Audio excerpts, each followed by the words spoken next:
നമസ്കാരം, Tirurangadi today news അപ്ഡേറ്റിലേക്ക് സ്വാഗതം.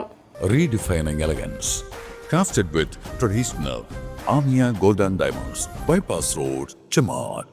വാർത്തകൾ വിശദമായി. സ്വകാര്യ വാർത്താ ചാനൽ ചീഫ് എഡിറ്ററെയും കുടുംബത്തെയും സോഷ്യൽ മീഡിയയിലൂടെ അധിക്ഷേപിച്ച കേസിൽ മൂന്നിയൂർ സ്വദേശി അറസ്റ്റിൽ. മൂന്നിയൂർ UH നഗർ സ്വദേശി അബ്ദുൾ റഷീദ് ചമ്പനെയാണ് തിരൂരങ്ങാടി പോലീസ് അറസ്റ്റ് ചെയ്തത്. 24 ചീഫ് എഡിറ്റർ R. ശ്രീകണ്ഠൻ നായരെയും കുടുംബത്തെയും സോഷ്യൽ മീഡിയയിലൂടെ അധിക്ഷേപിച്ച കേസിലാണ് നടപടി. സ്ത്രീത്വത്തെ അപമാനിക്കൽ, സോഷ്യൽ മീഡിയ ദുരുപയോഗം തുടങ്ങിയ കുറ്റങ്ങളാണ് പ്രതിക്കെതിരെ ചുമത്തിയിട്ടുള്ളത്. ഇന്നലെ പുലർച്ചെയോടെയാണ് തിരൂരങ്ങാടി പോലീസ് ഇയാളെ കസ്റ്റഡിയിലെടുത്തത്. തുടർന്ന് അറസ്റ്റ് രേഖപ്പെടുത്തുകയായിരുന്നു.